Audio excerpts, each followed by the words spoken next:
Oh, we don't wait up no guys do it no about. Hey, don't balance no Emma.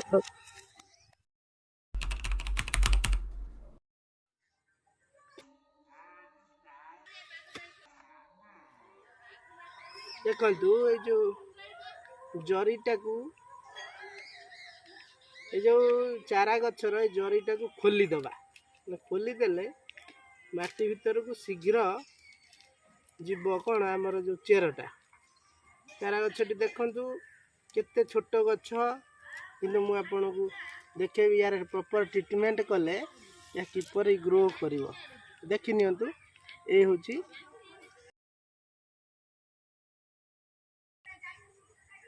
ଜରି ବର୍ତ୍ତମାନ ବାହାରି ଯାଇଛି।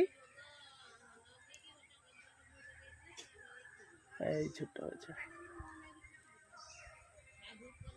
ବର୍ତ୍ତମାନ ଏଇ ମାଟି ପ୍ରସ୍ତୁତ। ଏଇଠି ଧୀରେ ତାକୁ ଟିକେ ହାତରେ ଆସ୍ତେ ଆସ୍ତେ ଆସ୍ତେ ଆସ୍ତେ ତାକୁ ସଜାଡ଼ି ଦେବା। ଟିକେ ହାଲକା ମାଟି ତା ମୂଳକୁ ଦେଇଦେବା। ଆଗରୁ ଖତ ସାର ଦେଇକି ତ ମାଟି ପ୍ରସ୍ତୁତ ହେଇଯାଇଛି। ଏବେ ସେଇ ଗାତ ଭିତରେ ଏଇଟାକୁ ଆମେ ଲଗେଇ ପାରିବା। ଲଗେଇଦେଲେ ଏବେ ମାଟି ପିନ୍ଧେଇ ଦେବା। ସାମାନ୍ୟ ପାଣି ଟିକେ ଆପଣ ଦେଇପାରିବେ।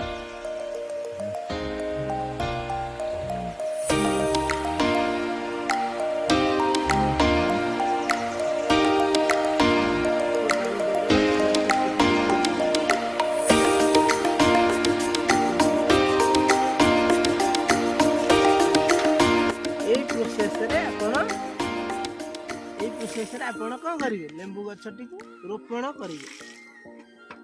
ଠିକ୍ ଅଛି ଫ୍ରେଣ୍ଡସ୍, ଦେଖନ୍ତୁ 2 ମାସ ତଳେ ଯେଉଁ ଗଛ ଆମେ ଲଗେଇଥିଲୁ ଲେମ୍ବୁ ଗଛ, ଫାଷ୍ଟ ଭିଡ଼ିଓରେ ଆପଣ ଦେଖିଥିବେ ମାଟି କିପରି ପ୍ରସ୍ତୁତ ହେଲା।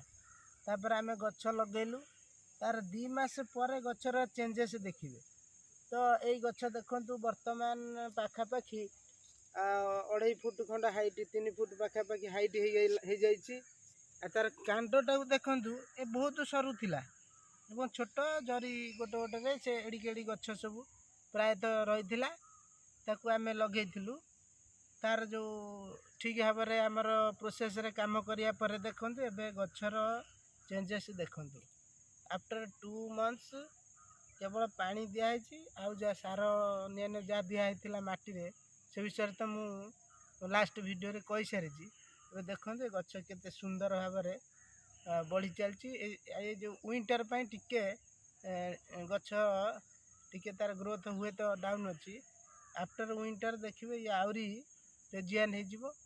ଶୀତ ଲହରୀ ପାଇଁ ଟିକେ ହୁଏତ ପତ୍ରରେ କିଛିଟା ଇନଫେକ୍ସନ୍ ରହୁଛି, ଆଉ ସେସବୁ ଦୂର ହେଇଯିବ।